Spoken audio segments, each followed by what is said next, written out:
ആഘോഷമുണരുകയായി. ആഘോഷം നിറച്ചുകൊണ്ട് ആനയൂട്ടും ആന നീരാട്ടുമൊരുങ്ങുകയായി. പതിവിലും പ്രൗഢിയോടെ പകിട്ടിന്റെ വർണ്ണകാന്തിയോടെ ഇതാ സമാഗതമാകുന്നു മുഖത്തല മുരഹരിയുടെ മണ്ണിൽ വീണ്ടും ഒരു ആനയൂട്ടും ആന നീരാട്ടും. ഭക്തസൗഭാഗ്യരക്ഷകനായി മുരനാകുന്ന സുരനെ നിഗ്രഹിച്ച് ഭഗവാൻ കുടികൊള്ളുന്ന മണ്ണിൽ മഹോത്സവ പ്രൗഢിക്ക് തിലകം ചാർത്തി ഒരുങ്ങുന്ന ആനയൂട്ടും ആന നീരാട്ടും കൂടുവാൻ പോരുക പോരുക കൂട്ടരെ, ഒരുങ്ങുകയാണ്. പ്രൗഢഗംഭീരമായ ഗജവിവരണത്തോടുകൂടി മെയ് 1 25ഓളം ഗജവീരന്മാർ മുഖത്തല മുരാരിയുടെ പടിക്കെട്ടിറങ്ങുന്ന പൊൻസുദിനം.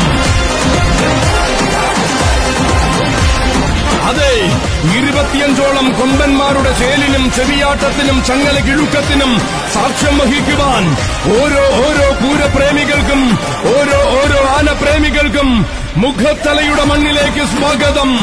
മുഖത്തല കണ്ണന്റെ മണ്ണിലെ ആനയൂട്ടും ആന നീരാട്ടും കാണുവാൻ സ്വാഗതം, സ്വാഗതം, സുസ്വാഗതം.